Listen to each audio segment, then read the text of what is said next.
मतलब fear of potential ये था कि लोगों को ईरानियंस धमकी दे रहे थे अमेरिकन को कि अगर हम पर हमला हुआ तो आपके जितने बेसेस हैं मिडिल ईस्टर्न कंट्रीज में हम उसको टारगेट करेंगे। तो वो एक बहुत बड़ा इम्पेडिमेंट था। तो ये सर क्या है कि बीच में ये जो यूएस का जो स्पेशल एनवॉय है स्टीव विटकॉफ, उसने निगोशिएशंस करने की कोशिश की। ट्रंप ने काफी इंड्यूसमेंट्स दिए ईरान को, अपने तरीके से उसने थ्रेटन भी, कुछ काम आया नहीं। तो जब सब कुछ फेल हो गया, तो आपको तो मालूम है ईरान एक आइडियोलॉजिकल स्टेट है। आ, उसने कहा कि भाई ये तो नो गो सिचुएशन हो गया है, इसलिए इसराइल ने पहले ठान ली थी कि इसके न्यूक्लियर वेपन्स को अब हम टारगेट करेंगे।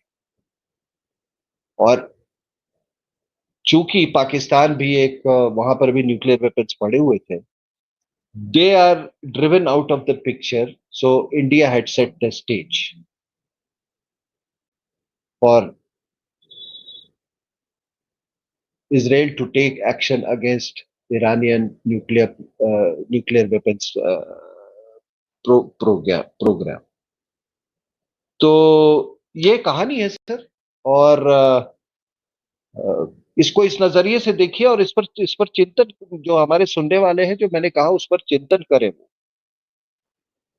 कि एक कोल्ड वॉर को डिसमेंटल करने के लिए एक जियोपॉलिटिकल स्ट्रक्चर तैयार की गई थी। उस स्ट्रक्चर को डिसमेंटल करना बहुत जरूरी था।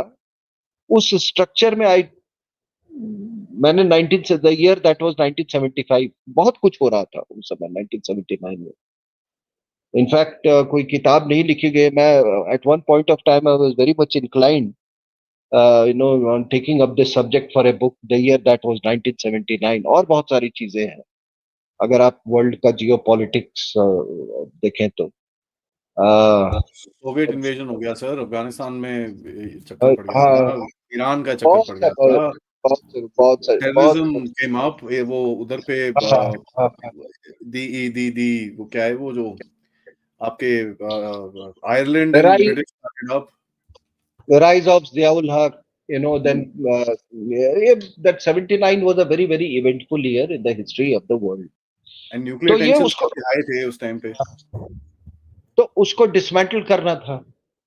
और यही नहीं है, ये जो टैक्टिकल न्यूक्लियर वेपन्स है, अमेरिका ने जैसे क्या है, वहां पर रखे हुए हैं, यूरोप में, जर्मनी में रखा हुआ है टैक्टिकल न्यूक्लियर वेपन्स अपना। जो उनका थ्रेट परसेप्शन उधर था, वही अफगानिस्तान में भी था। जो नाटो को लेके था या यूरोप को लेके था, वो उधर भी था। So they had placed there nuclear tactical nuclear weapons there, and that place there tactical nuclear here. तो क्या अमेरिकन ये जो हमने टारगेट किया इनके ये नूर खान फैसिलिटी को, क्या उससे दुखी है वाकई में? मुझे नहीं लगता। और उसके बाद अभी यहाँ पर है आसिम मुनीर को बुलाया। अरे आसिम मुनीर का तो कहीं का नहीं छोड़ा उन्होंने। फील्ड मार्शल के एपलेट्स पहना दिए, चल तू खुश हो जा। वो गोपीनाथ बाजार से खरीद के, पता नहीं मिलता नहीं होगा वो, नहीं फील्ड मार्शल के एपलेट्स नहीं मिलता होगा, चलो कहीं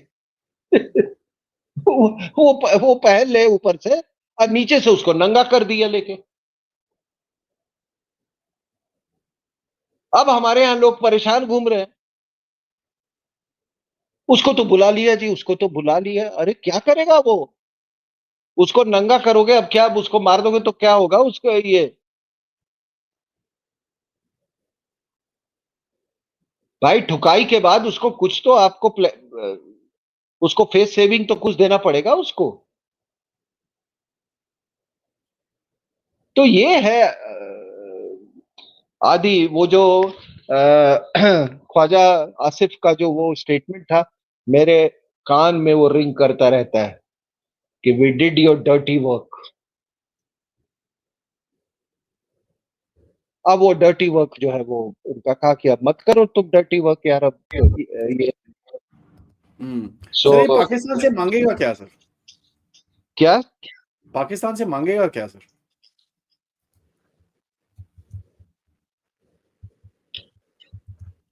पाकिस्तान क्या मांगेगा यूएसए से? नहीं नहीं, वो both ways, what will Pakistan ask for and what will USA ask for Pakistan?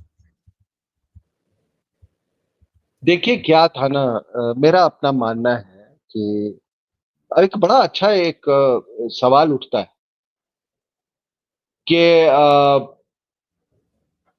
USA, at least the Trump administration, considers China to be enemy number one, if not adversary number one. Sorry, let's put it the other way around. Uh, adversary number one, if not enemy number one.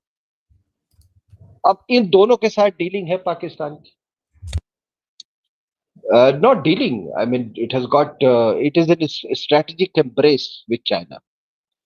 जब ये CentOS वंटो खत्म हो गया, central वो treaty organisation वगैरह टूट गया, so it went into an strategic cold war भी बाद में खत्म हो गया 10 साल के बाद, वो सोवियत यूनियन जब कोलैप्स कर गया, so it went into a strategic embrace with China, और very much with the encouragement of the Americans कि भाई सुनो यार, अब ना हम तुम्हारा उतना ध्यान नहीं रख सकते हैं, तो तुम देख लो अपना क्या कर सकते हो यार।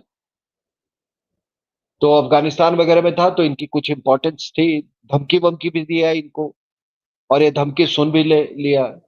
वो आर्मिटेज आके मतलब लिटरली इनको तो अ, गुंडे की तरह उसने बात की थी ना इनसे, and they loved all that. क्यों लंप किया?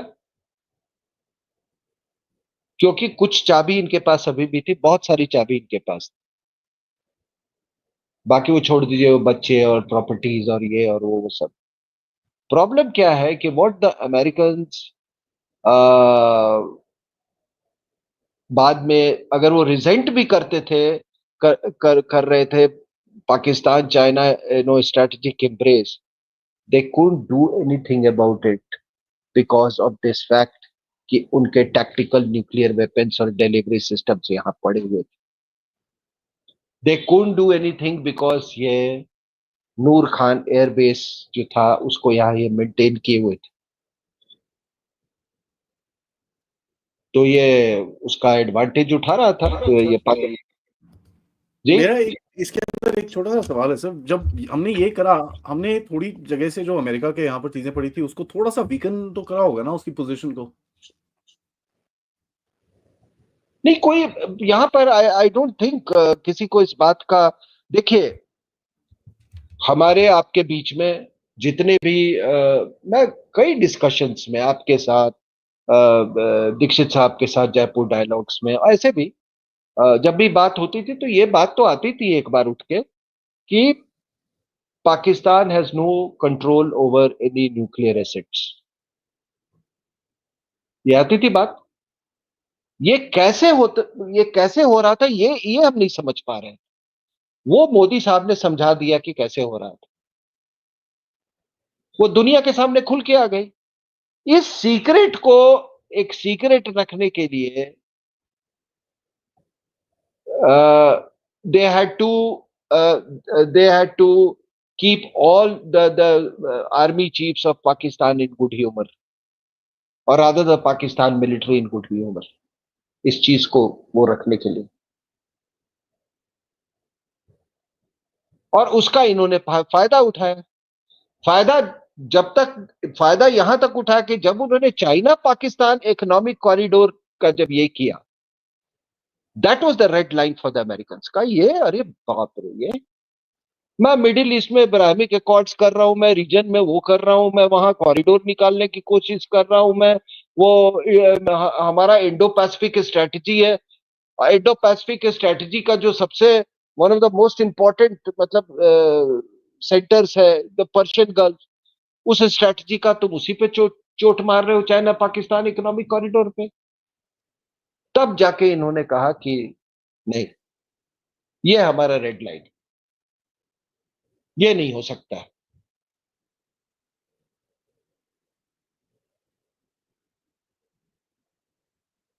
तो पाकिस्तान की डिप्लोमेसी जो रही है वो बिल्कुल ब्लैकमेल की रही है सर।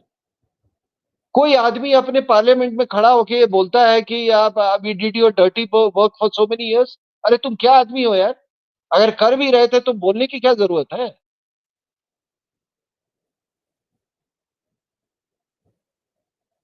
अभी क्या हुआ है सर? अब लेट्स ड्रॉ ए पैरेलल। जब ट्रंप ने नाटो को कहा कि भैया सुनो, ये मुफ्तखोरी नहीं चलेगी यार, कि हम तुमको सुरक्षा प्रदान करें और ये करें और तुम मजे करो और हमारे पैसे खाओ। जब उसने जो कहा तो सारी यूरोपियन कंट्रीज क्या, we will have to think about the American nuclear umbrella. फिर फ्रांस भाई साहब आ गए कि अगर जरूरत पड़ा ऐसा तो हम देंगे। तो आवाजें उठी थी ना सर। तो वैसे यहां पे है।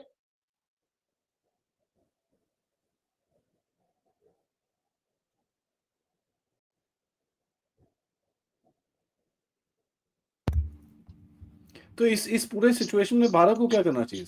लास्टली आई मीन अपना भी तो एक एंगल बीच में आएगा। What should we do to kind of play this to our advantage? नहीं, मैं इंतजार करूंगा इसका इसका इसका क्या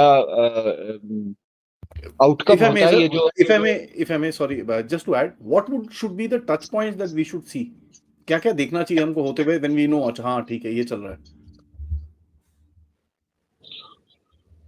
देखिए, एक एक मैं आपको बात बता दूं, लोग मेरे से शायद डिसएग्री करते हो, मैं लेकिन मैं इतना जानता हूं कि कहीं न कहीं आपके लिए अमेरिकन जो इस्टेब्लिशमेंट है वो रिस्पेक्ट ये जरूर है कि you are a responsible nuclear power. उनको ये है कि आप कहीं उल्टे पुल्टे किसी को नहीं दोगे यार। आपके लिए you haven't called it any Hindu bomb और नो वट एवर बॉम्ब, ठीक है ना सर? वो ये सब चीज वो इसके बारे में उनको इत्मीनान। जिस दिन आपसे उन्होंने Indo US nuclear deal sign किया सर, वो एक बैक रूट था आपको ये न्यूक्लियर जो ग्लोबल न्यूक्लियर ऑर्डर में है उसमें लेजिटिमेसी देने का सर। वो पाकिस्तान को नहीं दिया उन्होंने कभी, क्योंकि उनको मालूम था कि ये they can not be trusted, और कभी इसको तो डिसमेंटल इसको करना ही था इनको। तो उन्होंने उसको डिसमेंटल किया। और आप क्या पूछ रहे थे कि इसका इम्पैक्ट क्या होगा? इम्पैक्ट ये होगा कि जो मोदी साहब ने कहा कि ये हमारे यहाँ कहते थे don't forget Pakistan is a nuclear. एक एयर मार्शल साहब बोल रहे थे उस दिन टेलीविजन पे जब ये सब ये हो रहा था कि they are not a push over. तो मोदी साहब ने जब कहा ना कि अब धमकी नहीं चलेगी ये न्यूक्लियर वेपन्स की, उन्होंने ऐसे ही नहीं बोला था। ठीक है सर। तो अब सबसे बड़ा फर्क ये हम पर पड़ा कि वो हमको वो we are not even concern कि तुम्हारे पास क्या पटाखे हैं, तुमने लॉपनोर में फोड़ा, तुम्हारा एक्यू खान ने क्या चुराया नहीं चुराया। हम इतना जानते कि हमारे पटाखे जो हैं वो असली पटाखे हैं। ठीक है। वो कोई चोरी वोरी के पटाखे नहीं। तो हम उसमें ये है।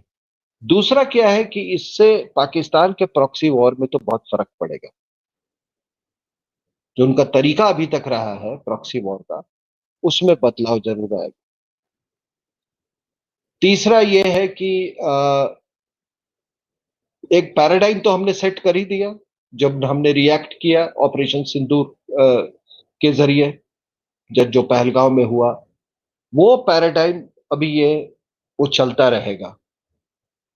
अब आगे क्या होगा इसके बीच में, कि बिकॉज ये एक नया पैराडाइम सेट हुआ, अब मानसिकता तो बदलेगी नहीं पाकिस्तान की, जिहादी तंजीमों की भी इतनी जल्दी मानसिकता नहीं बदलेगी।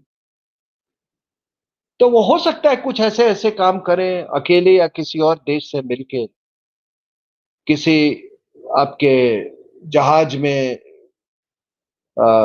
साइबर अटैक करवा दे। अब ये 787 में जो हुआ है अहमदाबाद में, मेरी अपनी राय है, you can't rule out the possibility. पहले भी हुआ है सर, जापान में हुआ है।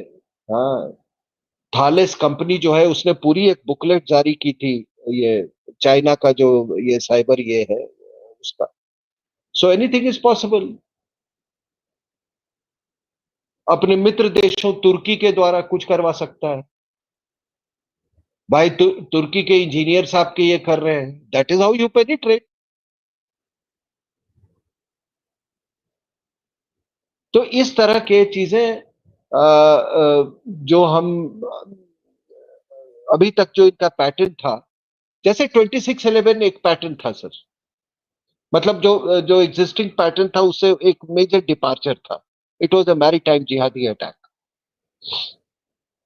तो उसी तरह से हम जो ये मैंने आपको ये बताया कि नए तरीके ढूंढेंगे, नए वो करेंगे। और ये समझ जाइए सर कि एक केवल पाकिस्तान नहीं ठुका है, पाकिस्तान ठुका, चाइना साथ में ठुका। बहुत एम्बैरेसिंग था कि उनके सिस्टम्स चाइना को पाकिस्तान को प्रोटेक्ट नहीं कर पाए। तुर्की ठुका, आपने उसके बेरख्तियार जो और वो बाकी सब जो है सब आपने ऐसी की तैसी कर दी, उसका तो पूरा इज्जत का फलूदा बना दिया आपने। तो वो भी तो गुस्से में है।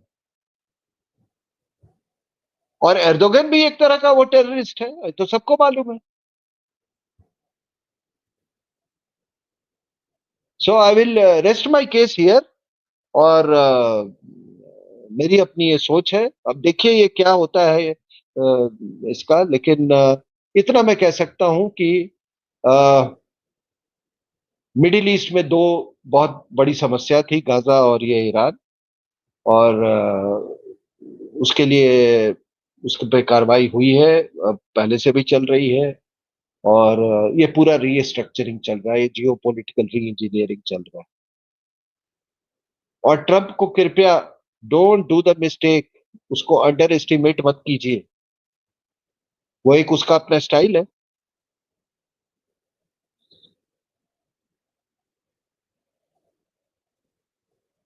जबरदस्त स्टाइल है सर उसका, लेकिन जो भी कह लीजिए लोग परेशान हो रखे हैं उससे। नहीं परेशान वो क्या है, वो आप देखो वो टैरिफ कर दिया, ओके 100% टैरिफ चाइना पे। अब उसने बता दिया ना कि देख यार, मैं तू कितना वल्नरेबल है। उसके बाद कुछ दिन के बाद उन्होंने कहा कि अच्छा रेयर अर्थ, हाँ ठीक है। अब चाइना स्टेटमेंट दे रहा है कि rare earth will flow. This is the word they have used. Even हमारे साथ वही है सर, दे वांट टू, अभी आज सुबह स्टेटमेंट आया, they want to sign the agreement, long term agreement और rare earth supplies. But India ठीक है, जो छोटा मोटा एग्रीमेंट करेगा उसके बाद अपना काम हम कर रहे हैं। So yeah, I mean, you're very right. World is changing, and there's going to be crazy amount of geopolitics happening. हमको बस सीखना पड़ेगा how to put two and two together to figure out दुनिया में हो क्या रहा है. Thank you for helping us looking at the lights up. It is going to be some amazing times ahead. Audience से मेरा रिक्वेस्ट है, video को लाइक करिए, सब्सक्राइब करिए and share this with your friends and families and do right your comments. आप क्या सोचते हैं, सर ने क्या बोला, क्या हो रहा है, कैसे जाएगी आगे दुनिया? Let us know. End of course please do contribute. QR code, PayPal, super stickers, super chats are your options. नमस्कार, जय हिंद, जय भारत.